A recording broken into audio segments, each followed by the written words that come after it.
సనాతన సంస్కృతికి స్వాగతం. భారతీయ సాంప్రదాయాలలో స్త్రీలకు ముక్కు చెవులు కుట్టడం అనేది ఒక ప్రధానమైన ఆచారంగా ఉంది. ఆయుర్వేద శాస్త్రాల ప్రకారం సుశ్రుతుడు రచించిన సుశ్రుత సంహితలో ముక్కు పుడకలు ధరించటం వల్ల కలిగే ఆరోగ్య ప్రయోజనాల గురించి వివరణ ఇచ్చాడు. ఆయుర్వేదం ప్రకారం ముక్కు మీద ఉండే ఒక ప్రత్యేకమైన భాగం దగ్గర ముక్కును కుడితే మహిళల్లో వారి నెలసరి సమయంలో నొప్పిని తగ్గిస్తుంది. ఎడమ వైపున ముక్కు పుడక ధరించడం ద్వారా ఆడవారికి గర్భకోశ వ్యాధులు తగ్గుతాయి. పురిటి నొప్పులు ఎక్కువగా కలగకుండా సుఖప్రసవం అవ్వడానికి సహకరిస్తుంది. కన్ను చెవికి సంబంధించిన నరాలు ఆరోగ్యంగా ఉంటాయి.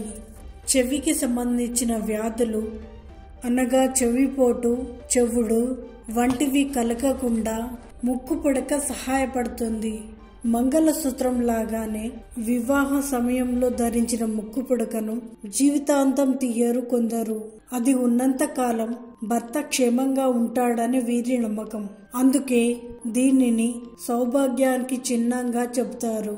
ముక్కు పుడక వివాహానికి సంబంధించిన దేవత అయిన గౌరీదేవికి గౌరవ సూచకంగా చెప్పబడుతుంది. ఈ వీడియో మీకు నచ్చినట్టయితే సబ్స్క్రైబ్ చేయండి, లైక్ చేయండి, షేర్ చేయండి. ధన్యవాదాలు.